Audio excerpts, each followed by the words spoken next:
In 1976, Ivan Goff and Ben Roberts created the smash television show Charlie's Angels. Charlie's Angels is about three crime-fighting detectives who work for a private detective agency, all of which receive their intel from a man named Charlie and a radio box that he communicates to them with. The original TV show had its ups and downs through its 5-season run, but like all things in due time, the show got its own updated film in the year 2000, simply called Charlie's Angels, starring Lucy Liu, Cameron Diaz, and Drew Barrymore. Gerard? The film was a smashing critical success, earning a whopping $264 million at the box office. Gerard?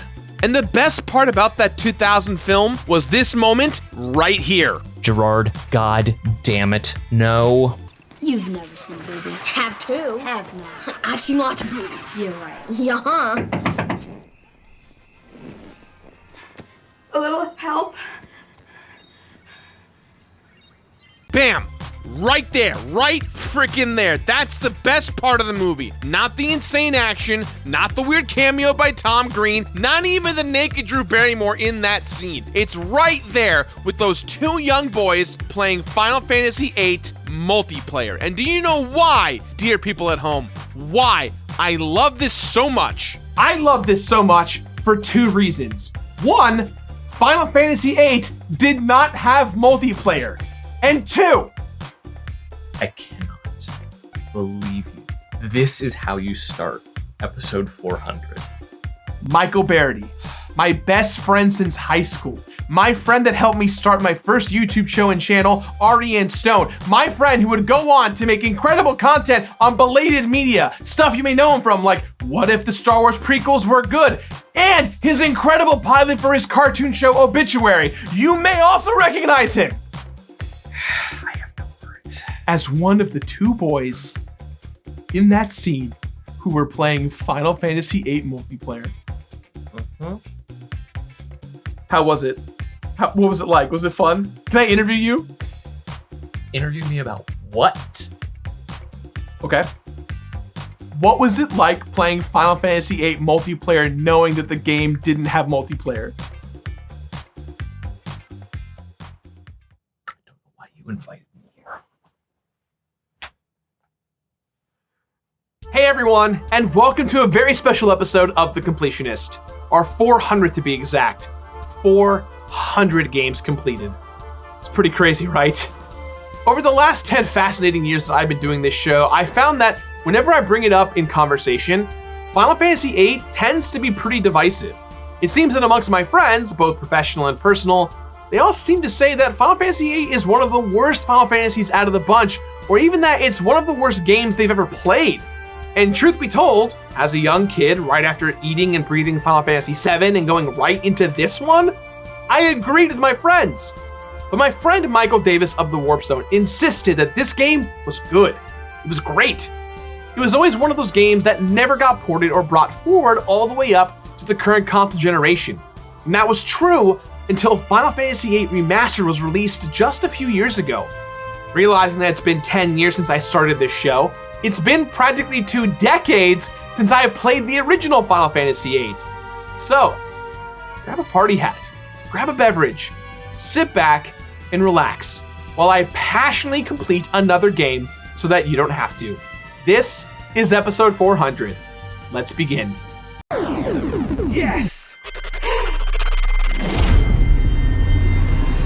All glory goes to the winner!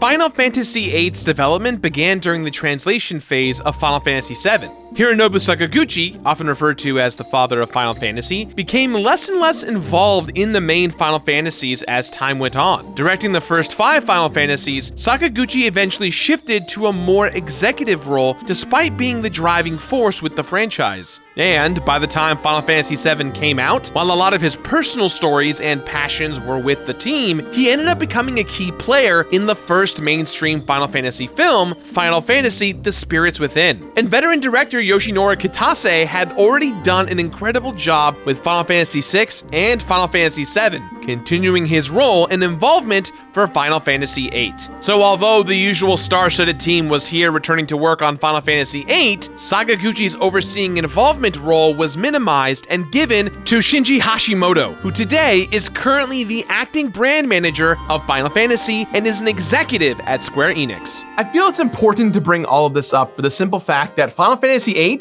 did very well. It's got tons of positive feedback from so many people across the globe at the time of its release, some even giving higher rankings than Final Fantasy VII. But very quickly, the general consensus about Final Fantasy VIII was that there was 3 major problems that lots of people had. 1, its main character Squall was nowhere near as compelling a character as someone like Cloud or Terra from previous games. 2, the Junctioning system makes no sense. And 3, Triad, the card game that's introduced in this game, is very confusing and not as fun as everyone would have hoped.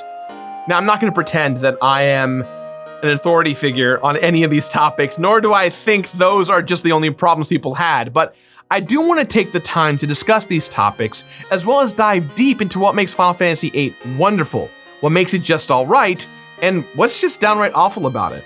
We'll get to the nitty-gritty about the aesthetics, the gameplay, and the designer's intent, really deep dive into the combat and Triple Triad, and of course, the road of completion and what it looks like.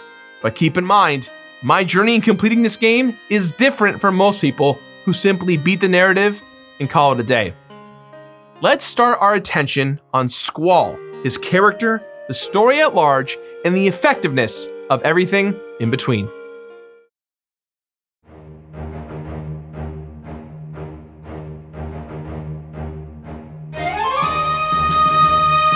Squall Leonhardt is one of the more unique characters to come from the Final Fantasy franchise. At first glance, Squall comes off as a young, stubborn, and rude, but very loyal person to those around him. He's what many would call annoying, standoffish, and oftentimes quiet with other characters in the story. For this discussion, I completed the remastered version of Final Fantasy VIII, and I found that a lot of these sentiments are mostly true. Some of it is spot on, but some is kind of wrong or at least open to interpretation. And I think a part of the reason why that is comes down to translation and intent. And it's funny because the translation is not that far off from the original dialogue or how the overall arc is to the game. During the translating process of the original Final Fantasy VIII from Japanese to English, the localization team ran into a big problem. The developers didn't send over any translation files with the game, leaving the localization team to have to translate the entire game using a Game Shark.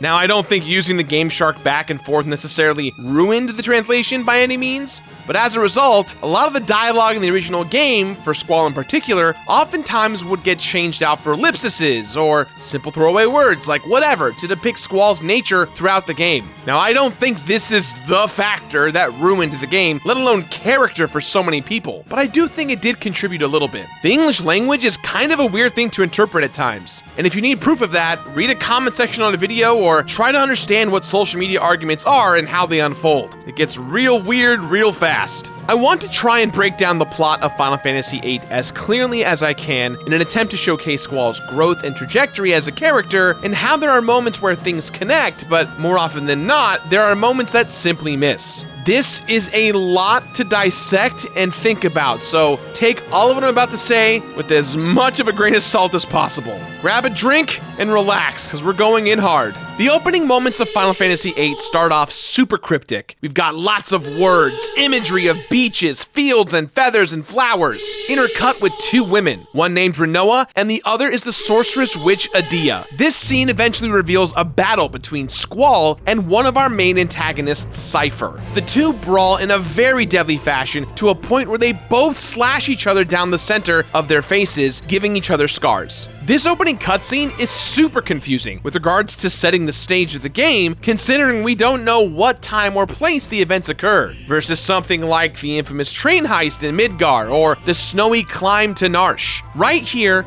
we see that Squall has a fighting spirit, being very driven to succeed and get his revenge once he's been slashed. Early signs that our hero, when motivated, actually wants to rise to the occasion. Within the first few hours of the game, we're introduced to the land of Balam and the Balam Garden, which is one of several city-like structures that act as a hub for young kids and young adults alike to be trained to battle monsters, educated in many fields, including magic casting and so much more. There are 3 gardens: Balam, the garden that Squall is from, Galbadia, and Trabia. The purpose of the garden is to not only educate and train, but to essentially create these schools that form the young minds into elite members of a group known as Seed. Seed is almost like a bounty hunting group for hire throughout the world and brings income and honor to their respective gardens. Only the best of the best make it into Seed. And all of the characters in the game that join our party, with the exception of Rinoa, are Seed members.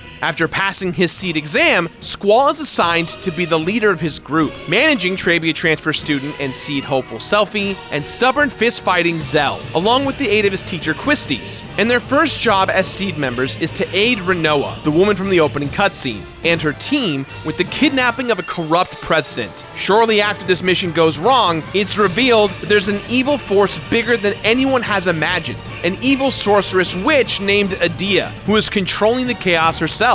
So this is where Squall stumbles a bit with his character development. While I described Squall's introduction as someone who's motivated and focused with all the qualities of being a good leader, Squall actually hates being the leader. He's very dismissive of his group. He doesn't like being relied on. Squall, hands down, is the most powerful of the group, but he hates the responsibility of being leaned on. And what's even weirder is that as the story unfolds, everyone just wants Squall to lead, regardless of his body language or disposition. We live a majority of the game inside Squall's head, watching him grow more and more ticked off at the people around him as if no one is listening. Yet, everyone supports him and loves him. Except, here's my counterpoint to how weird all of this is. Squall is 17 years old. Again, this is a 17-year-old kid. Argue all you want, 17 years old is too young to be going out on these deadly missions, let alone being this responsible. And yet he's also mean to everyone else because that's what a confused young adult behaves like. To be perfectly frank, I feel that a lot of young people don't really have much of a choice when it comes to their own life experiences and tragedy, right? You just have to kind of learn to fend for yourself and grow from them. I know that I would be a very different person in my life if my mom didn't get dementia when I was 10 years old. It made me stronger as a person, and by proxy, gave me the ability to do something as insane as this career that I have with you guys. This is where I relate to Squall the most, as the game heavily leads into Squall's past for being deserted by his sister, and that sense of loss makes it so much harder for him to connect with anyone. Think about it. 17-year-old kid, tons of childhood trauma, tons of abandonment issues, is expected to bring a team together and lead. And the responsibility and the road of responsibility ahead of him is about to get more difficult. Throughout the journey, Cypher acts as a challenging rival to Squall, especially early on, and if we are being honest, Cypher should have been the super antagonist the entire game. Cypher's cocky attitude makes him ineligible to join Seed because he and his friends disobey orders on multiple occasions. In fact, with regards to villains, I would say that almost all of the end of the 4 discs act as a turning point for the narrative of the group, with Disc 1 mostly focusing on Adia. But here lies one of Final Fantasy VIII's biggest problems: the lack of a concrete villain, and the fact that when a villain finally gets established, that focus constantly changes. By the end of Disc 1, it's clear that Adia is evil. I would say that Final Fantasy VIII's strongest focus is when Adia is the villain, because we not only have a war break out between all of the cities and Balam Garden, but it becomes a war between gardens. Adia and the Galbadia Garden versus her husband Cid and the Garden of Balam led by Squall and friends. This right here is one of the game's highest points of interest and conflict. One of the best scenes in the game in my eyes takes place right here. Watching these two schools fight each other. It's really compelling that both sides think they're in the right, trying to fight on their side with all of their might. We're talking kids from middle school to college year fighting one another. However, in my eyes, this is also where the narrative starts to swerve very hard and becomes very difficult to follow along, especially for people who are new to the JRPG genre. The group thwarts Adia, but Rinoa is hurt, and we learn that Adia was being possessed by another sorceress through time and space known as Ultimacia, who is now possessing Rinoa. And within the discovery of Adia being possessed, we get very weird circumstantial connections. So, for instance, all of our party members all grew up together in an orphanage. Selphie, Zell, Quistis, Squall, newest team member Irvine, even Cypher all grew up in the same orphanage under the care of Adia as their matron. The reason why they can't remember any of it is because of the Guardian Forces, or the GFs. The Guardian Forces are 8's summons, your usual suspects, Ifrit, Shiva, Carbuncle. Apparently, when students of a garden bond with a GF, they forget details of their past. And we find out that all of our crewmates, despite them appearing that they've met for the first time in this story, are all interconnected. And Adia was also the founder of Garden, and she was instructed to create the gardens in order to stop her own rise before she was repossessed, which obviously happens. And now that Adia has been restored to her normal self, Headmaster Cid of Balam Garden puts Squall in charge. I repeat, the one responsible adult in this game puts the 17-year-old emo kid in charge of an entire school and then some. So, the plot of Final Fantasy VIII at this point is that a headmaster of an orphanage who's taking care of a bunch of orphans was possessed by an evil sorceress from the future to then become an evil sorceress themselves, but isn't always possessed by the evil sorceress, and is instructed by a mysterious man that she must create these schools to train, educate, and most importantly, stop herself from achieving ultimate destruction of time and space and world domination. And the orphans that she raised are the ones responsible for stopping and saving her. And once they save her, the main hero, who literally, and I repeat, literally does not want to be the good guy, let alone a leader of the entire school, becomes the leader of an entire school at the age of 17. With me so far? Good, because here comes the shark that's about to get jumped. While possessing Rinoa, Ultimacia is trying to resurrect the original sorceress Adele, who is locked away in space, by the way, and essentially wants to ruin all of time and space and destroy everything. The team from there must find Eleni, Squall's orphan sister, who has the ability to share memories of the past with people, and protect her from Ultimacia in order to prevent them from awakening Adele and causing ultimate destruction. We go to space, everyone. We go to space. And that's where I'm going to stop our plot deep dive right there, because if I go any further, it's only going to confuse you more and more. There's so much left on the table here, but it's at this specific moment in the narrative that our main themes become clear, for better or worse. The theme of fate and the theme of love. Fate becomes a prominent theme in the game as everyone's past and present is tied to their future. Finding out certain characters' pasts and how they connect harkens back to a lot of character growth and moments where our heroes can connect. But the idea of fate and everything being tied together, while a wonderful idea in theory, gets muddled quite a bit. This is a story that, if you understand everything beat by beat, brick by brick, it totally does make sense. And it's got that time travel connection of everything means something. With Squall specifically, we learn that Squall is in fact the mystery man that tells young Adia about creating Garden to stop her at the very end of the game. It's clear that every breadcrumb, regardless of how dumb it may appear, is worthwhile, but it is very hard to follow, especially when this game is blending the line between high fantasy and future technology. The second theme of love is one that ties directly back to our main hero Squall and his path for growth and change. Renoa, who I feel like I haven't spoken enough about at this point, acts as a great yin to Squall's yang. She's everything Squall isn't. Full of life, happy, outgoing, spunky, quirky, hopeful.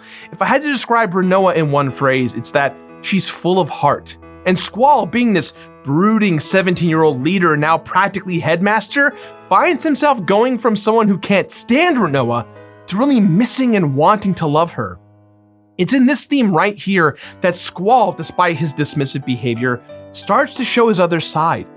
His abandonment of his sister and his inability to develop a real relationship with anyone starts to mend thanks to his connection with Renoa. He learns more and more about what matters to him and learns that his orphan family is his connection, and that without Renoa, he feels empty. Spoken like a true young adult listening to My Chemical Romance. Squall comes to realize that he loves Renoa and is willing to do anything for her, and he can't live without her. So he must do what every young JRPG hero does to show his love. Go into outer space and save her while she's possessed by the extra evil sorceress Ultimacia. He ejects himself out of an escape pod in order to find and float with Renoa, knowing that this may be their last moment together. This is the strongest point of connection for these characters. And just like in true dumb 17-year-old boy fashion, the minute they get to safety, he refuses to tell her how he feels and acts as if he must command and lead again to avoid his feelings. For f***'s sake, man, tell the girl you love her, you kid. Jesus. Taking all of this into consideration, do I feel that the disappointment towards Squall is warranted? No. I think this is a character that arguably experiences real emotions and maybe changes more realistically than even Cloud or Terra. Was this journey to get there a lot more muddy and confusing than it needed to be for a 30+ hour JRPG? I believe so. From a personal standpoint, the group not remembering their past is a weird plot point that I can't seem to get over. The idea that Squall is also being put in charge of a gigantic school and the fates of hundreds of people at such a young age is also an idea that is hard for me to shake. But one of the biggest things I have to commend Final Fantasy VIII for doing is that it does do something very successful. It tries its best to break the conventions of JRPGs at this point, managing to craft its own unique identity. The protagonist's arc is relatable, it's just very hard to keep up thanks to an ever-evolving plot without a concrete villain. And it certainly didn't bode well that the first time the game came out, the translation added to that character confusion for Squall.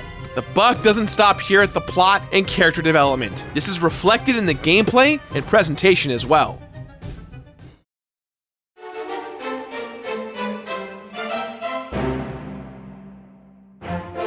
Square Enix's reputation at this point leading into Final Fantasy VIII was only evolving more and more, giving them the stature of one of the most impressive companies of the PlayStation console generation, whether it was one of the main Final Fantasy titles or a gem no one's ever heard of like Brave Fencer Musashi. All of their games encapsulated 3D art design, bombastic scores, and more importantly, lived and breathed originality and charm. And when it came to Final Fantasy specifically, we were a bit spoiled.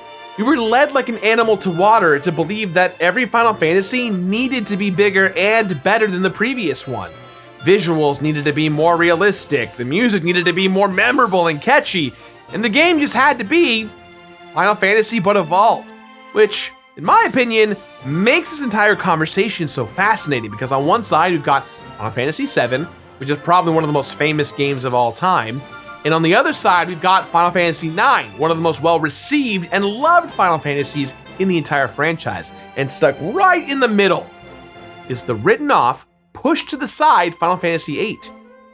I find this ironic because VIII tried very hard to break outside of the norm. It tried to stand out and evolve. Personally, I think enough time has passed that the conversation has changed once again, with many people having lots of nostalgia for the middle child of the PlayStation era. And that's great for me, because my nostalgia for this game was, I really didn't like it. And the big reason why? I don't remember why I didn't like it. And that's a big reason why today this conversation is happening. If anything, this game's lasting impression on me was that it wasn't very memorable outside of the character designs and their weapons. As a young kid, I remember that the original version of the game was super pretty, but as time went on, I replayed the game once in college on the PlayStation 3 and immediately was not visually excited. When it comes to the original version of the game, I may be in the minority here, but the original can be rough on the eyes. Pixels and details would get lost with some character models. And I've seen a lot of criticism online about how the character models in the remaster lost a lot of the charm that the original from 1999 had, and I disagree here. I think the remaster not only does a faithful job of updating the graphics to the visual fidelity we would want in a remaster, but it's fundamentally the same game, so the original experience is very much intact. Although looking into it, there are a few FPS issues between versions, such as battle scenes are 15 FPS in the original, with overlaying battle menus being at 60 FPS, whereas in the remaster, everything is 16 FPS in battle. I also wish the overworld got a bit of a facelift in terms of visuals. There were some changes made visually, but the overworld stands out as one of those things where we kind of just have to go, well, we ran out of money, so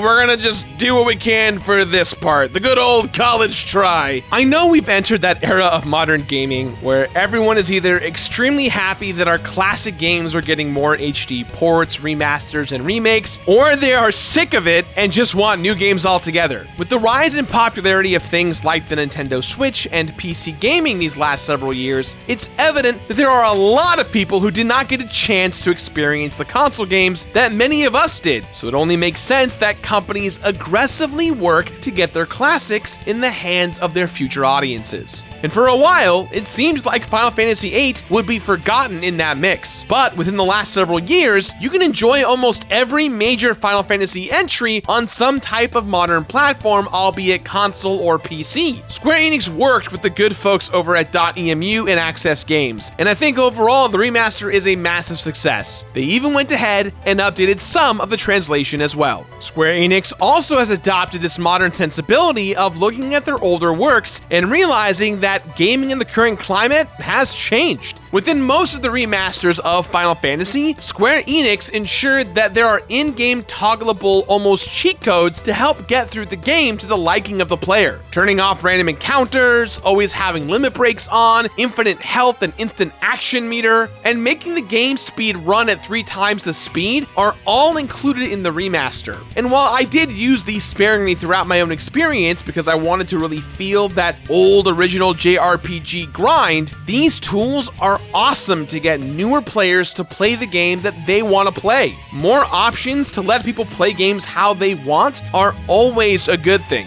And a lot of the designs in these earlier JRPGs come down to grinding for levels and resources. Sometimes people just want to barrel through a story as fast as possible and don't want to be bogged down by mind-numbing grinding and RNG. We don't often talk about this, but marketing plays a huge component of the games industry. Back in the day, we had magazines like Nintendo Power and EGM that really helped not only advertise to players what games were on the horizon, but really made gaming feel cool. Those 80s and 90s magazine showcases were always my favorite. But as the gaming industry grew in popularity, we started to get more and more television commercials, and Final Fantasy was no exception. One of the best video game commercials of all time is the one for Final Fantasy III USA with Mog the Moogle. It just gets me every time. But one of the more remarkable things that I noticed about the marketing for the PlayStation era of Final Fantasies was that Square Enix was afraid the audience wasn't going to pick up what they were selling. And nothing can be more true of that than looking at the big commercial for Final Fantasy VIII with an epic movie voice guy. Coming this fall, the most anticipated action adventure of the year. A story of one man's struggle to save mankind from extermination and his quest to win the heart of the woman he loves.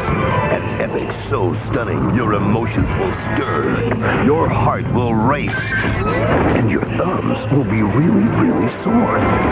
Final Fantasy VIII coming to a home theater near you. PlayStation.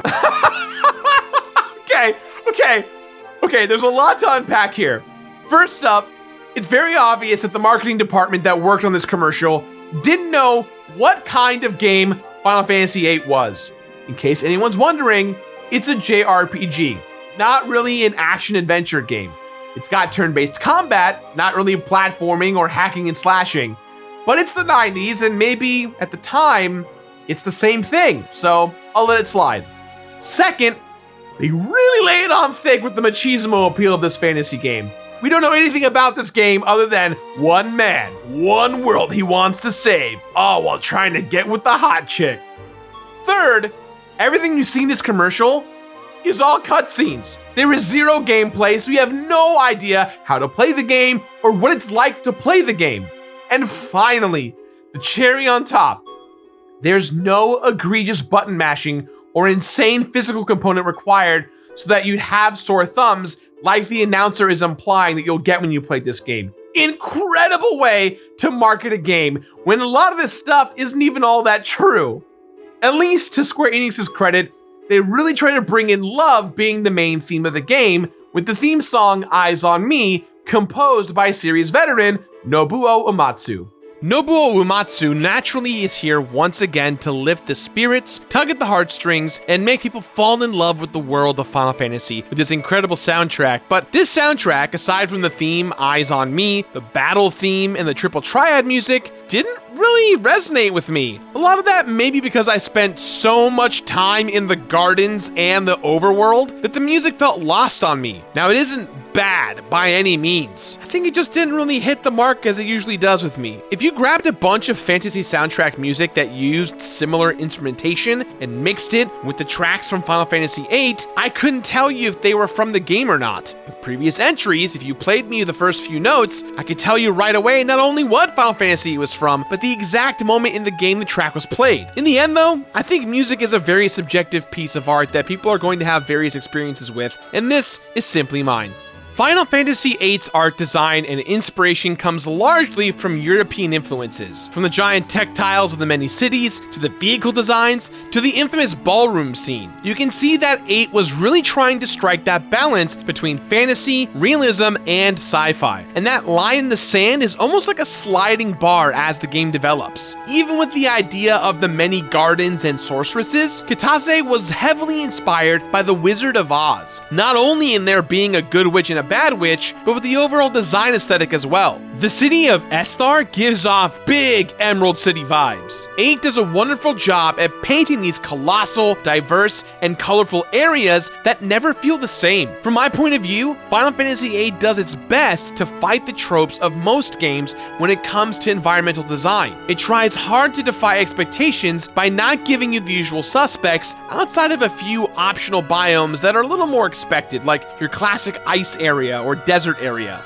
It was the goal of the Final Fantasy VIII team to really learn from their mistakes from Final Fantasy VII when it came to the visual representation of what their game stood for. For starters, the team really emphasized that the character model should remain consistently cohesive throughout the game. With Final Fantasy VII, Cloud and his world was filled with block people, but then you had CGI rendered cutscenes where we really got a good look at Cloud. But there were also scenes that had the 3D block version of Cloud in cutscenes, and in battle, we saw exactly what he was supposed to look like. So it was almost like there were several different visual games being played here. With 8, the team immediately made the attempts to make all of the character models to be relatively close to one another, from combat to CGI to exploration. And I consider this a job well done. When we did get cutscenes, you weren't taken out of the moment when the jumps would take place.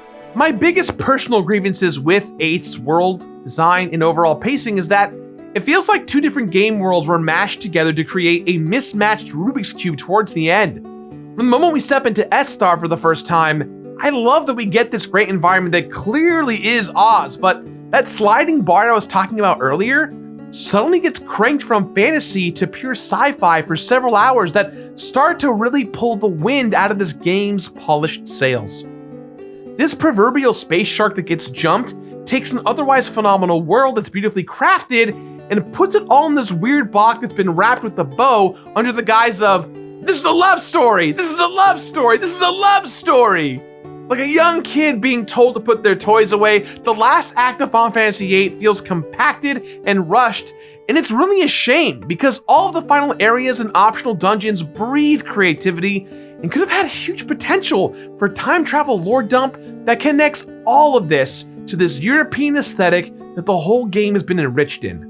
Looking at Final Fantasy VIII's design and aesthetics is a fascinating experience and a weird window peering in at the time surrounding the game. It followed the sci-fi steampunk attempts of Final Fantasy VII while also establishing a certain level of realism mixed in with elements of fantasy and sci-fi. Like its time travel signature, Final Fantasy VIII stuck out as an anomaly, for better or for worse, in its attempt to be itself. And with its most recent remaster, it brought everything it needed to up for modern sensibilities while staying true to its origins. It's like a fracture in time that looks at its past and present to create its own future. And whether you like it or not, credit is deserved where credit is due. It's a masterpiece in its own weird way.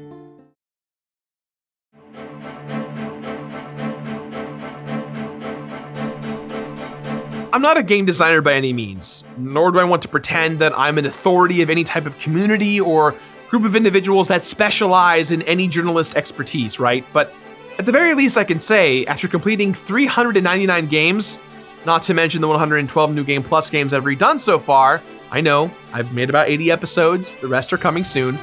The last decade has given me a ton of perspective to know what makes a great game great, a bad game bad, but more importantly, I've kind of established a newfound respect and trust in games.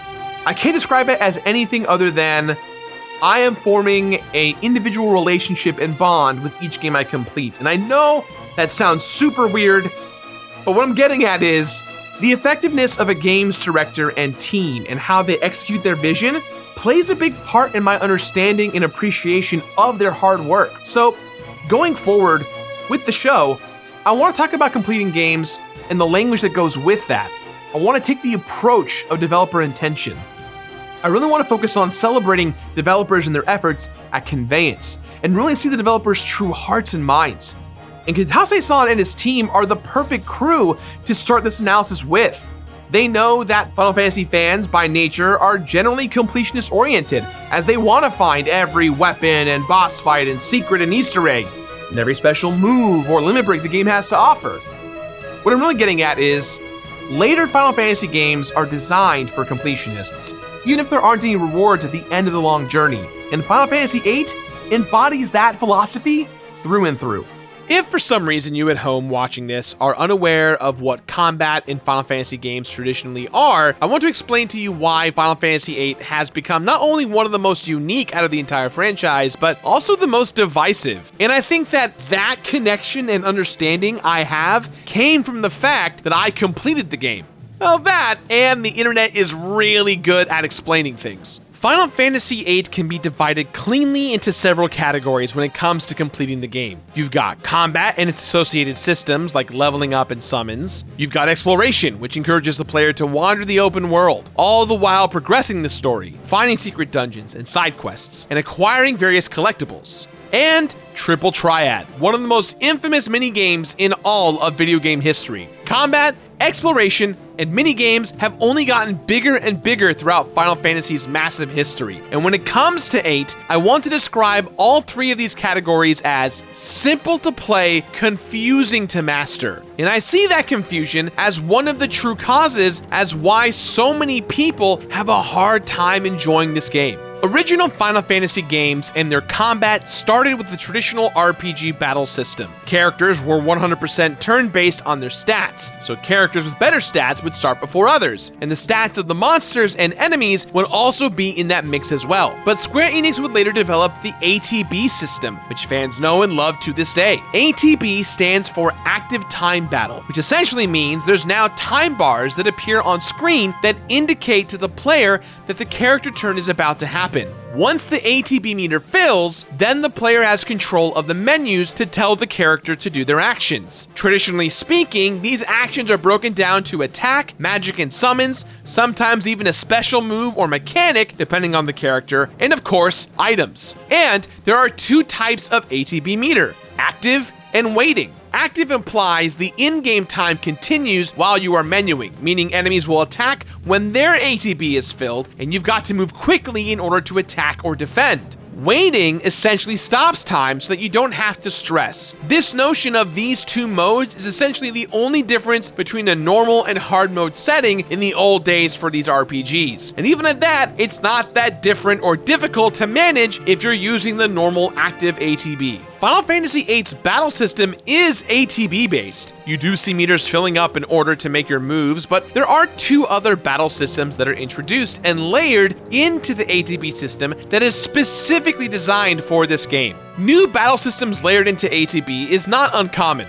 Final Fantasy VI had the Espers, where characters would equip summons and gain experience with those summons that would teach them magic permanently. Final Fantasy VII had the Materia system, where a character would equip these marbles that would have magic, skills, summons, and buffs imbued in them, and when you level up the materia, you can take said materia and give it to other characters. Final Fantasy VIII systems are known as the Draw system, the Junctioning system, and the GF system, which I'm kind of making up on my own because it's easier to understand that way. And let me tell you, the minute you control the game, you will feel so overwhelmed. In fact, one of the worst things about Final Fantasy VIII is that you get tutorials that do not do a good job of explaining the system. And even at that, the game forces you to do examples so that you try to understand it. But you'll end up just hitting the buttons and going through the motions just to get by because the tutorials themselves are not good enough. You'll really learn how to excel at these systems by either doing research or putting in the time. This is where I critically feel that the developers, while well-intentioned, struggle to solidify an identity that newcomers would adjust to.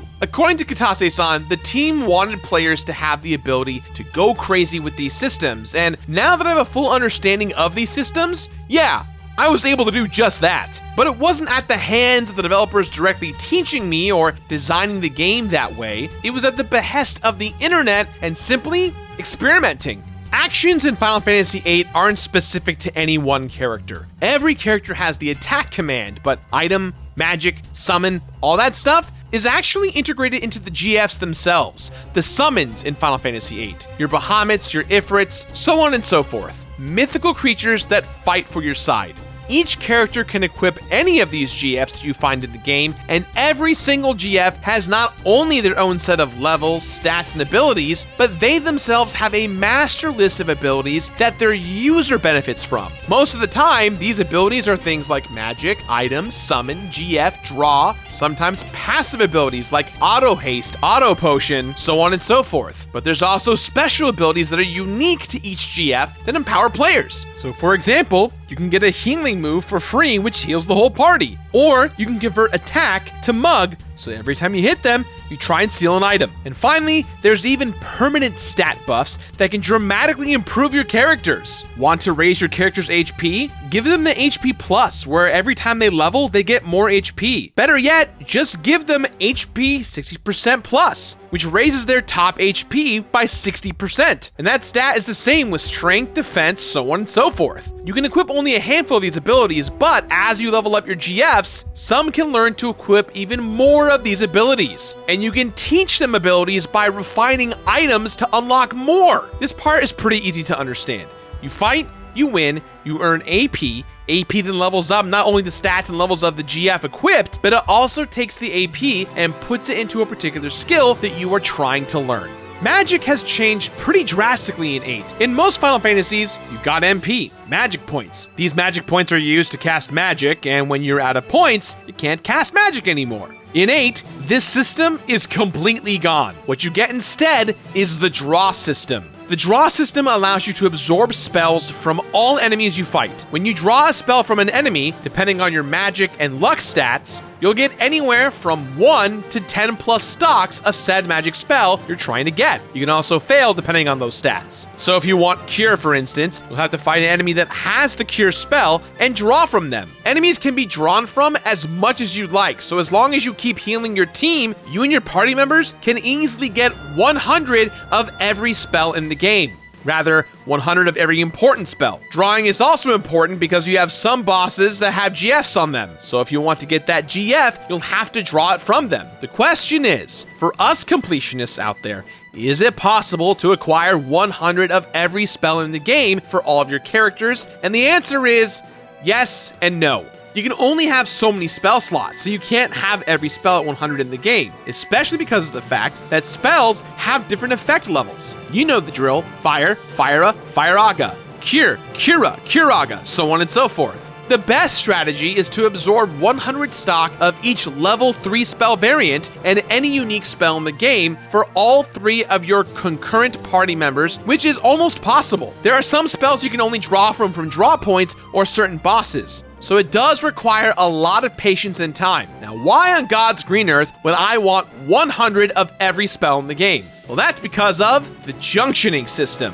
When I play 8, I almost never cast magic. And the reason why that is because of the Junctioning system. Earlier I spoke on how GFs can learn abilities. One of the most important combinations of abilities that you need to have in all of your GFs is the ability to junction magic to each stat in the game. There is enough resources, items, and abilities in the game to make it so that you can have your entire party equip several GFs. And all those GFs can be taught the abilities to junction to every particular stat in the game. Junctioning allows you to assign a magic spell to a stat, and the effectiveness of that buff depends on which magic spell you assign to the stat, as well as how many you have of the stock that will affect it. Let's take HP for instance. If you assign Curaga to the HP stat and you have 100 Curagas, you're going to have a lot of base HP now equipped to your character. If you have a spell like Ultima assigned to your strength stat, your characters will do a crap ton of physical damage. Do you see where I'm getting at? Completionists can fundamentally break Final Fantasy VIII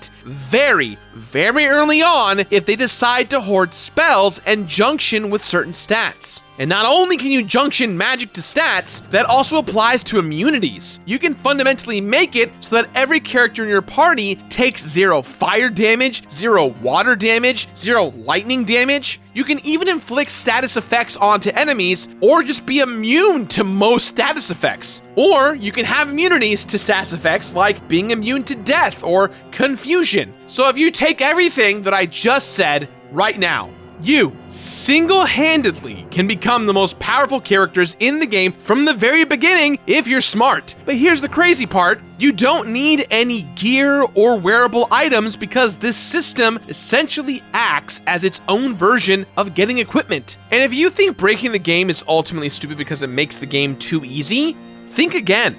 You guys still with me? I know it's a lot to digest, it's hard to understand at a surface level, and personally, I think it sucks that it's so complicated. Doesn't even need to be that difficult to lock down. But even now, as I'm explaining things and thinking about it, I'm pretty sure I got things wrong after the fact. Examining all this kind of stuff makes you think the game is too easy, especially when it comes to leveling up in this game. But the truth is, leveling up your characters in Final Fantasy VIII is actually bad from a completion standpoint. You don't want to raise your character's individual levels because the game scales with you. Early on, if you're wise enough, you can get a lot of early broken weapons and some great junctioning setups to help you blast through the game. But you will reach a point where your party is unbalanced in their levels. Squall never leaves the party, but other party members do due to plot or preference, and within that, the game takes the average of your party's levels and assigns those averages to the enemies. TLDR. Leveling up your actual character levels is meaningless in this Final Fantasy, and the entire time I played the game, I felt like I was being pushed into a don't eat this, eat that situation. Leveling up a usual JRPG like you normally would? Hell no! Junctioning and drawing with the GFs? That is what you want to focus on and master.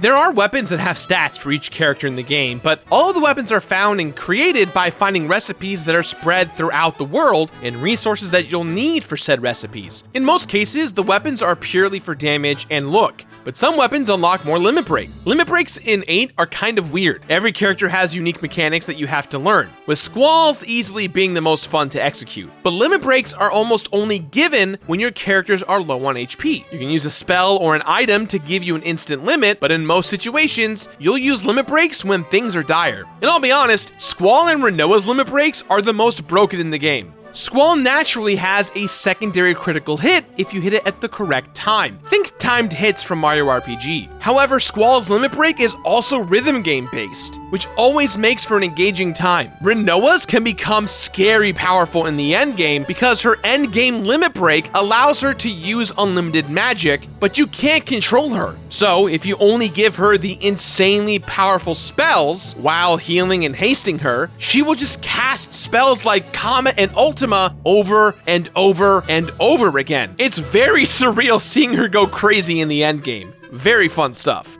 Did the developers intend for people to break their game? Yes, I believe so. It's evident they wanted people to just go all out and have a fun time messing with the components this game has to offer.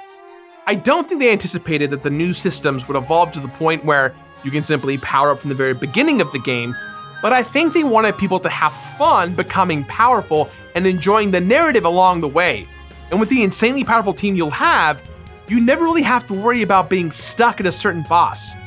Looking at all of this so far, I have to add, these mechanics from start to finish are really neat and fun, but the confusing nature of how to break the game and succeed is kind of the theme I feel here in Final Fantasy VIII. This game, for lack of a better term, is full of confusion with regards to what it wants its players to understand, to care, and to execute on. Framing this game's love story as its core-centered drive makes sense to motivate players who would otherwise get lost in the sorceress and time travel-based plot. Creating combat systems that should be simple to understand but come off as a challenge to some players may be a fun experiment that the developers really were hoping people would take. I feel that my expertise with Final Fantasy games has made me feel comfortable with the risks taken here, and some of them, they pay off.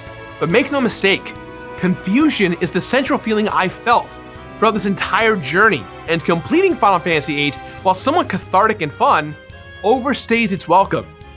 Now, completion is my name, and completion is my game. Something I feel that sometimes gets lost in the show is just what exactly I go through each and every time a game rears its ugly completion head at me. So, while all of this just sounds like I'm simply explaining the game, it's important to understand that it all leads to the road of completion, one that I've been on for more than 400 times at this point. And yes, sometimes I stop and I smell the roses, but this road is insane every time. And Final Fantasy is one of the more yellow brick roads of chaos and focus. Exploring has been such a staple in Final Fantasy that it's hard to rule it out as mindless or not well designed. I mean, hell, it's been so popular in the series that people hated Final Fantasy XIII because it was a linear game that had all the open world mechanics saved for the very end. And that inherently changed the approach of Final Fantasy XV, which is open world galore. 8's world, while relatively large and beautiful, doesn't really have all that many areas to physically visit, which is kind of a shame. In the beginning, you're relegated to running around and using the occasional vehicle here or there. But as the plot progresses, we discover that the garden, the physical garden, can hover. Eventually, we can get Ragnarok, which acts as a spaceship that can fly all over the map. And while this is all very freeing, again, there's not that many crazy things to explore, let alone side quests to do. As far as our quest for completion goes, we have to find all the Timber Maniac magazines. These are spread throughout the world, and finding all 12 isn't all that difficult, all of which will unlock more and more about Laguna, a side character who's connected throughout the game, and his insane journey with his friends. But all of them are required for a trophy, and it sucks because a few of them are permanently missable. A stern reminder that Final Fantasy games are wonderful and that you don't have to feel bad for ever using a guide. In fact, here we go. PSA from me, don't feel bad about using guides ever. I use them often, there's no shame in it. As long as you're spoiler free, enjoy using them.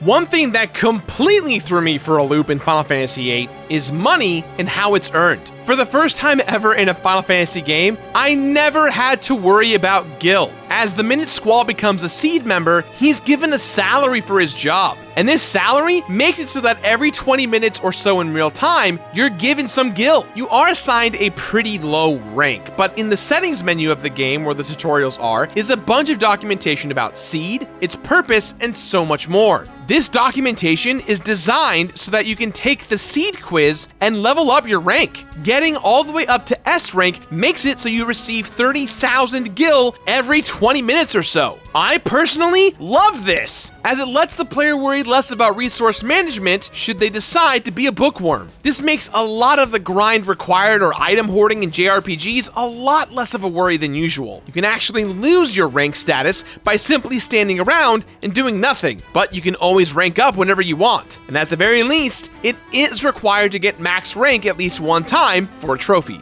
Alright, so every party member of the game has an ultimate weapon, and if you're fighting all the enemies you come across and collect everything you can, you'll naturally be able to unlock most of these by the end game. I spent almost no time grinding just because I naturally had everything I needed, and if I did need something, I could grab it instantly after a few battles. And if you're smart, you can grab Squall's ultimate weapon, the Lionheart, very early on in the game. It's pretty nice and adds to that whole style of destroying the game the way that you want to destroy it. Sorry, that sounds a little violent. Once you unlock the Ragnarok, there are a few side quests and dungeons in the endgame portion that, while not very long, are kind of convoluted and bizarre. The Obel Lake, for starters, is a great side quest that makes little to no sense. You know, comprehending it right now, I couldn't figure out exactly how to word it, so instead, I asked my awesome community members on my various Discords, and this is word for word what it was described as. After throwing stones in a lake, a voice tells us to go to a monkey in a forest. Then throw a rock at it! It throws a rock with letters on it. We go on a treasure hunt to get the rest of the letters. Then go to a desert where the rocks yell at you to get a treasure. Alright, so this next side quest, I'm sure there's going to be a lot of huge lore stuff to go along with it. Actually, you know what? No, there isn't. You know what? I'm going to go ahead and let the community members once again explain this one too. You go to a beach and a UFO flies by with an Easter Island head. Then you go to a field where the same UFO flies by with a cow. Then you go to an island, the same UFO flies by with a glyph. Then you go to the desert and watch the same UFO take a pyramid. Then you find the UFO on a plateau and blow it up. Then you find the alien and give it lots and lots of elixirs. He gives you a triple triad card in return. And that's just for one of the 100 triple triad cards and a trophy. More on that later. Spread throughout the overworld are little sectioned off chocobo forests. Going inside these chocobo forests leads to a minigame where you have to carefully walk around and use a choco whistle to summon several baby chocobos. If you summon the right ones in the particular areas, you'll summon an actual chocobo, and that will give you the ability to ride a chocobo in that area. Doing all of these little mini chocobo puzzles gives you a chocobo triple triad card and a trophy. Not very hard, a little time consuming, overall pretty easy. Alright, so there are two secret dungeons that exist in Final Fantasy VIII that are both really wonderful. Each offers totally different experiences, and you really feel this sense of accomplishment when you get to the end. First up is the Ultimate Weapon Dungeon. Now, the Ultimate Weapon was a big super boss near the end of Final Fantasy VII, and it makes a return here in this game. It starts off as a simple game of red light, green light, where you have to engage in a little enemy gauntlet. Once you've won said gauntlet, it's time to make your way down the rabbit hole, flipping switches, fighting really buff enemies, and the spiral down and down eventually leads to an epic fight between your party and the Ultimate Weapon. Definitely one of the hardest fights in the game, but by the time you get here, what with having all the spells, abilities, near all the GFs, and you've got the junctioning strategies down, this fight can be pretty easy. However, during the actual Ultimate Weapon fight, do not forget to draw Eden, the GF, from it. The second dungeon is kind of the Tonberry dungeon, where seemingly the only enemy here is Tonberry. There is the secret GF King Tonberry in this area and requires you to fight several Tonberries in a row and win. But the big challenge of this area is that this dungeon is actually a dungeon for the GF Odin, and there's a timer that appears the minute you walk in. Luckily, once you defeat and acquire King Tonberry, you can simply reset and come back, challenge Odin, and get his GF trophy and triple triad card. Now, the big big ultimate boss fight in this game is the encounter with Omega Weapon. In the final dungeon, there's a couple of switches you have to hit, and it requires going back and forth between the parties. Once you do this, you have a few seconds to start this fight. And oh boy, this is a very difficult fight. Except it would be if Renoa's limit break wasn't stupid broken. You simply use an item or cast the spell that gives her limit break, and watch her summon meteors for 5 minutes, and you're done. Trophy earned and secret boss fight defeated. Whether you agree or not, Final Fantasy VIII is packed to the brim with content. I haven't even touched on all the wonderful NPCs in this world you can talk with. Some of the towns are really some of the most interesting places I've seen in a game, and you do feel a certain level of excitement when you're getting closer and closer to the end. Except for the space and time travel stuff. But with everything I just mentioned, it's hard to look at Final Fantasy VIII from this large completionist perspective and really feel like everything is there for true interpretation. Did the developers succeed in telling a good story? Not 100%. Did they succeed in building out an insane world that made me invested? Not 100%. Did they succeed in convincing players that the combat was perfect? Not 100%. But all this effort truly makes this Final Fantasy stand out, and for that, I applaud it a lot. However, in my eyes, what really brings the game down to a different level has got to be the card game, Triple Triad.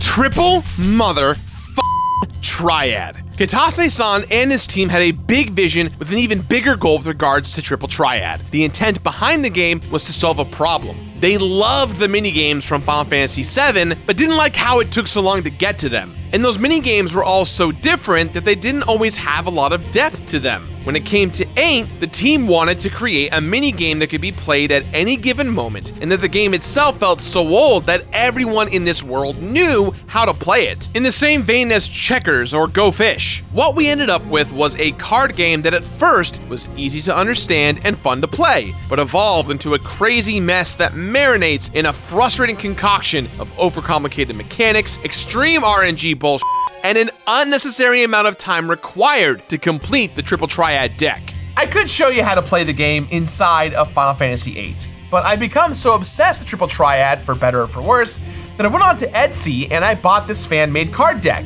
If you want to buy the deck for yourself, you can. There's a link down below.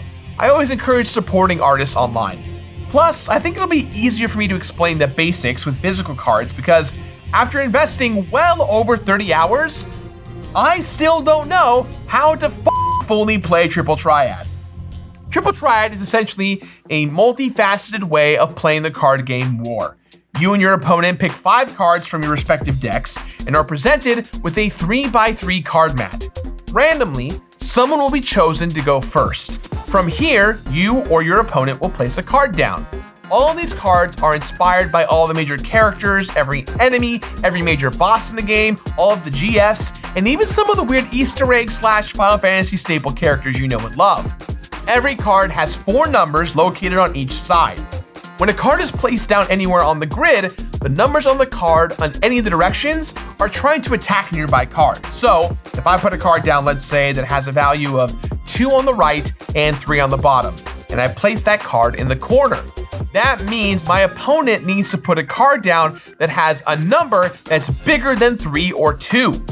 If my opponent puts the card down, they then take my card and own it, and thus I lose it and I need to play better. Once a card is laid down, it goes from attacking to defending. So if you put a card down that has a lower value on the defending card, nothing happens. And in most cases, the next few moves are going to be a real bad time. The goal is to take over as many of the cards as you can before all 9 card slots are placed and taken. And whoever has the most cards by the end of the round wins. Within the world of Final Fantasy VIII, there are different cities and regions that you explore. And while exploring these different cities is a good time, you have the ability to challenge almost any character in the game into a round of Triple Triad. And the funniest part about this is that no matter what's going on in the plot at any given moment, no matter how devastating or limited time your characters have to converse, or even if it's just a villain or adversary. If you press square, you can challenge them to triple triad. Imagine that same reverence in your own life. Hey, sir. Said you wanted to see me? Yeah, Ted, come on in, sit down. Sir, I'm really excited to get working on the Johnson account. How are you? Excellent. Ted, you are fired. What? We appreciate all you've done for this company, but we're taking things in a new direction. What do you mean, new direction? It means you're fired, Ted. But, my wife just had twins. Congratulations, but I'm sorry, that has nothing to do with your job performance. You're fired. I just put a down payment on a house and my mother moved back in. Well, good. She can help you with the twins, and we're gonna help you get your things and get out of here. I can't even transport my things. I have to take the bus. I sold my car. Guys. Look, I know this is really hard for both of you, okay? You're losing your job. You have to fire him. It sucks for you both, and I'm really sorry. But I do have one really quick important question. Does anybody want to play a quick round of Triple Triad?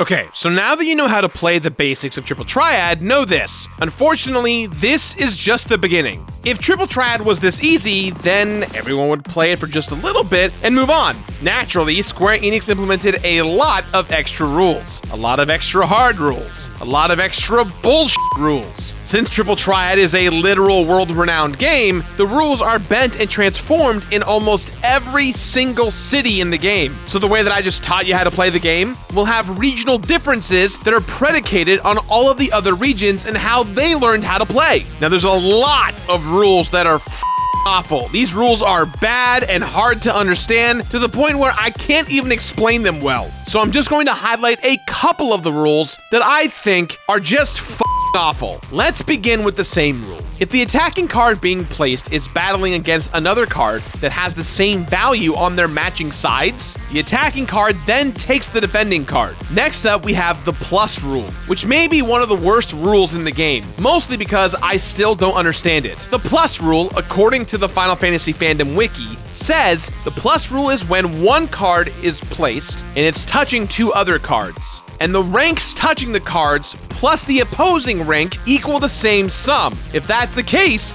then both cards are captured. Essentially, math. The best example I can give is that let's say you have a card in the top left corner and in the middle of the playing field. If you put an attacking card down on the left side, it'll be touching both the top left card and the card that's in the middle, right? If the number on the top side of the left middle card and the right side of it, when added to the opposing cards they're touching, both equal the same number, the left card wins and takes both cards. You still with me? Cause God, here we go. The combo rule essentially is what it sounds like. If you win a card that, let's say, is using the same rule or the plus rule, and you take the adjacent cards, then those new cards you got are eligible for the same rule and the plus card again. So you can combo your way and take other cards. So essentially, the plus rule, the same rule, and the combo rule can all chain off of each other. Meaning, if you don't understand these rules at all, and you enter a game with these rules on,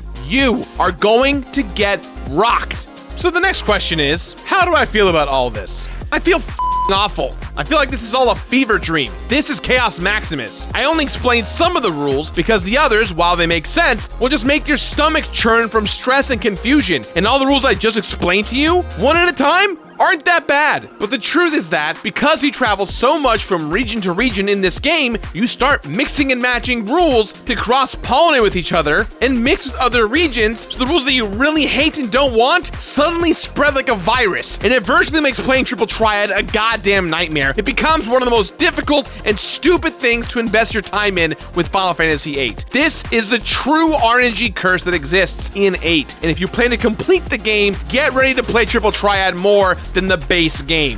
But there is hope. The RNG goes both ways. There are in fact ways to delete rules from the regions you're playing in, and you can spread the deletion of said rules if you know what you're doing. And trust me, deleting the rules rather than learning them was so worth it. And here's the damned completionist truth about this. I was so angry with the rules that I spent more time trying to delete the rules than trying to learn how to play them because they're bullshit. It's all bullshit.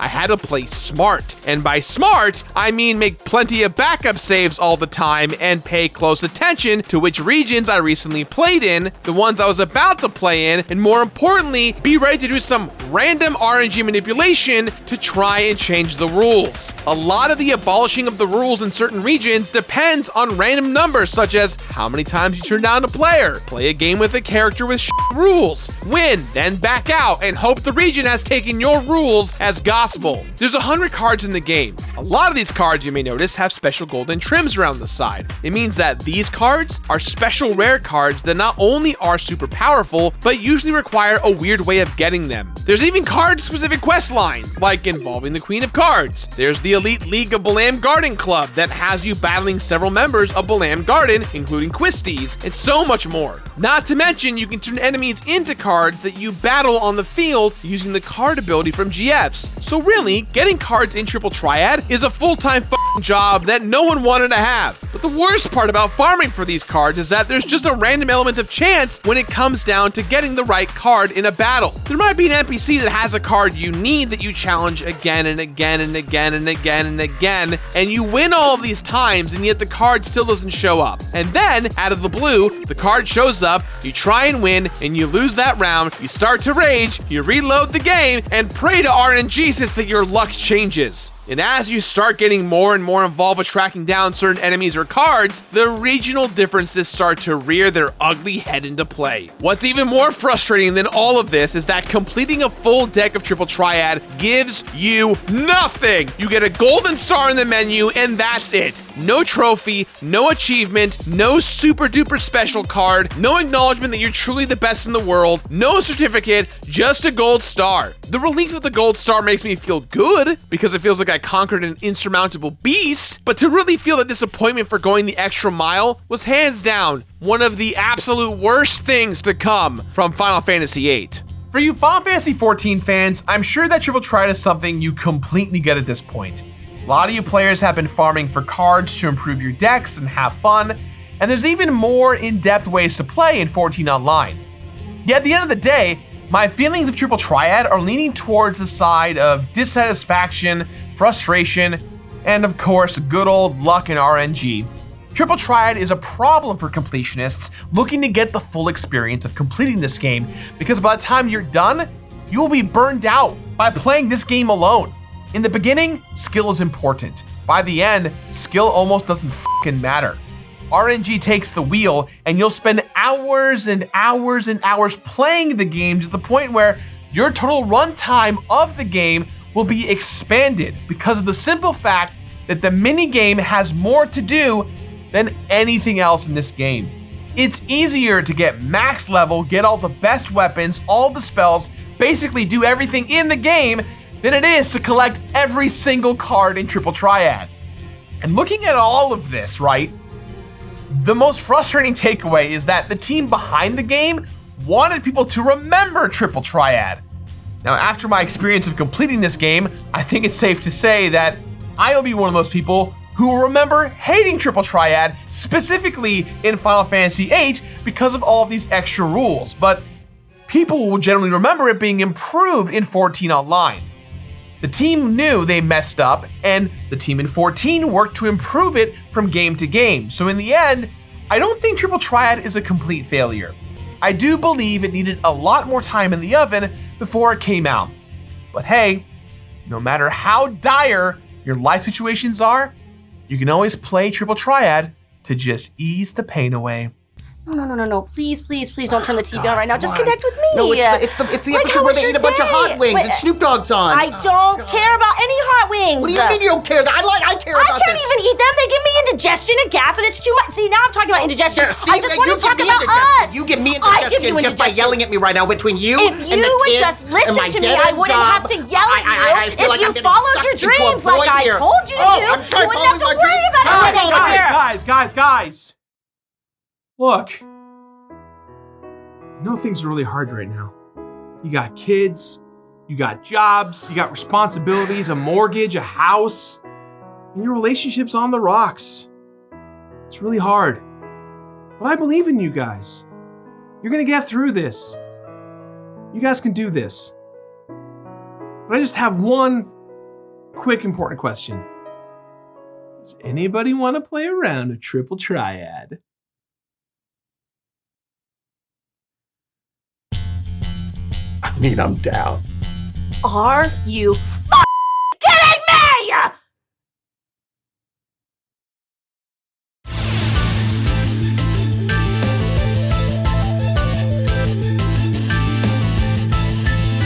Looking at the character development, Squall and his teenage angst, the themes of the game, the graphical boundaries being pushed, the developers' intent to get players to complete the game, let alone understand what they're consuming, including the expansiveness of Triple Triad, and everything else between and beyond that I discussed in this already way too lengthy of a video. I think I can confidently say that I don't think I broke new ground here, and I don't think that was my own intent. What I wanted was for you guys to experience what my thought process is in every single video that I make, how my time investment and my own completionist journey plays into all of this. And in the end, here are my thoughts. I think Final Fantasy VIII is a misunderstood piece of art. Because of my actions of completing it, I understand it way less. In fact, after breaking down the game as much as I did, I realized that I like a lot about this game, but what I like doesn't necessarily make the game good for everyone else. And what I dislike may not make the game bad. The story and the way that it progresses is interesting and I really enjoy it. From point to point, there's so much heart and care that exists between these characters. There's so many wonderful moments between characters. Even creepy characters like Irvine come off as fun and jovial. But, like a big budget blockbuster, Final Fantasy VIII's second act failures dramatically impact the success of the third act, and thus the game as a whole.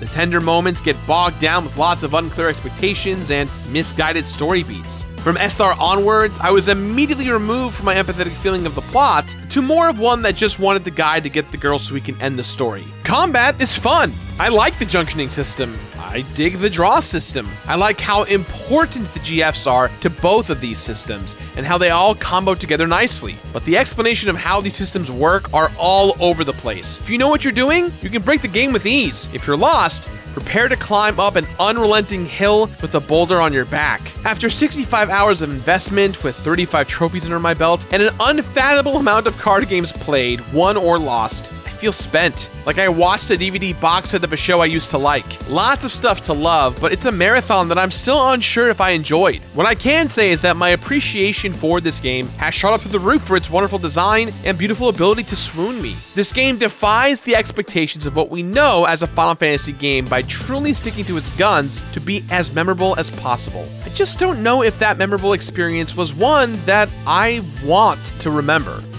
I don't even think I was trying to expose Final Fantasy VIII's legacy as a game that was trying to be anything more than a revolutionary step away from Final Fantasy VII.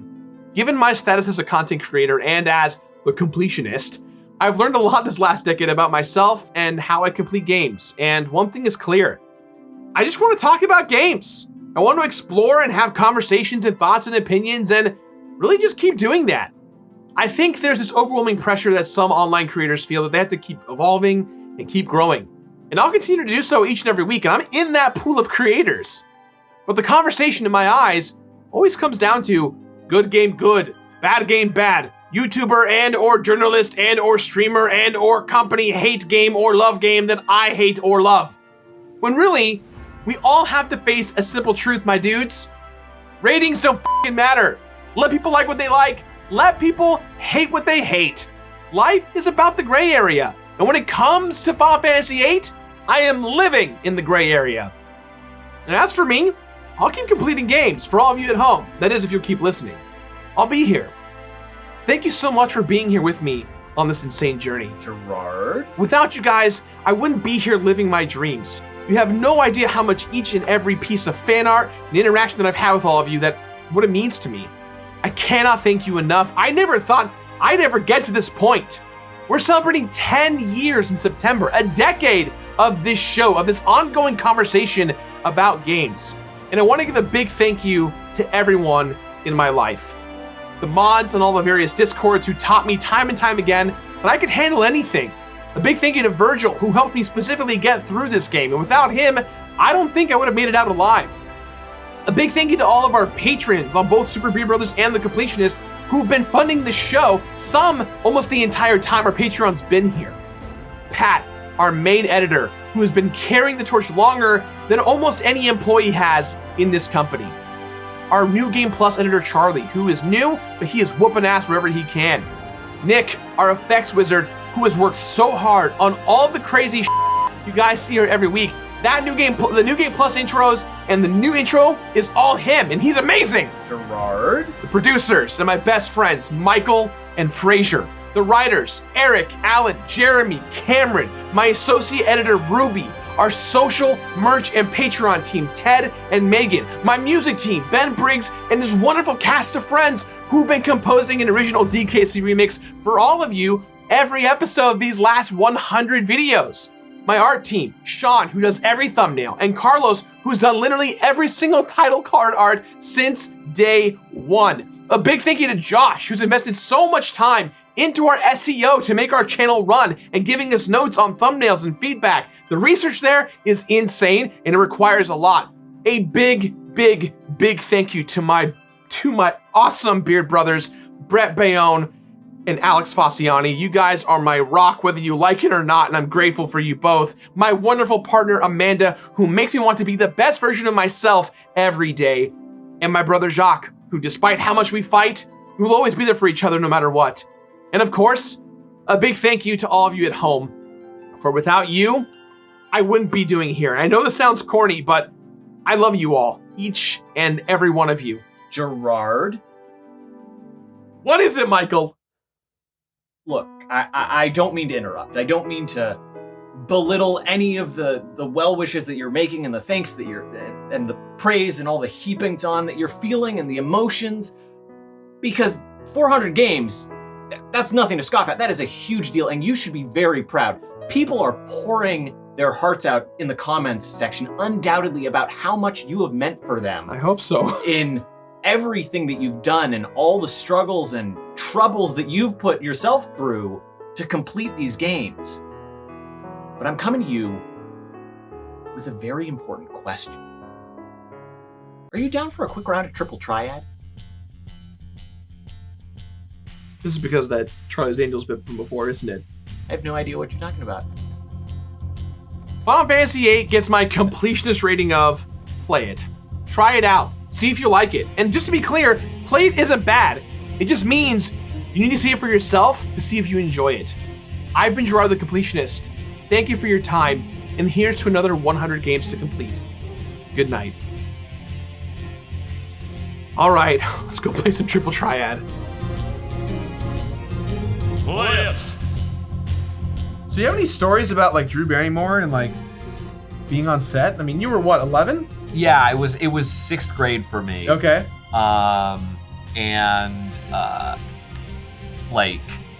So I do have like the very fun moment. This is post like actually the shoot. Sure. But I just remember when the trailer came out. There was this one really cool kid in middle school, Austin, I forget his last name. Yeah. But he shouted across the PVIS quad, was like, "Michael Barrity, you're a movie star!" And I was like, what the hell? 'Cause I didn't know the trailer had come out, and I didn't, and let alone that like the one scene that I'm in made the trailer. Yeah. I didn't know it made the trailer. Yeah, it's like, oh, we're using that in this episode. It's like the moment. And so I was just like, oh God, what's going on? And he like runs over, he's like, you saw Drew Barrymore naked. And I was like, I don't know what's happening. And then he like told another like skater friend. He was like, dude, Mikey saw this chick naked. Yeah, and I'm like, sure, I don't know. Did you actually see her naked? Was she naked? She was wearing a robe and she like technically flashed us, but not really. So you saw her boobies? I seen lots of boobies. No, so she flashed us when McG, the director, was talking to us, but like the camera was still on, and so like in the monitor we saw that she flashed, but she technically was wearing a nude suit. So like, oh, it was a bodysuit. Yeah, so like not actually, but McG got very upset. But she's also the producer on the movie, so what? Yeah, I mean, like there are issues. Yeah, like, yeah. There are minors on set. Like, be careful. Yeah. But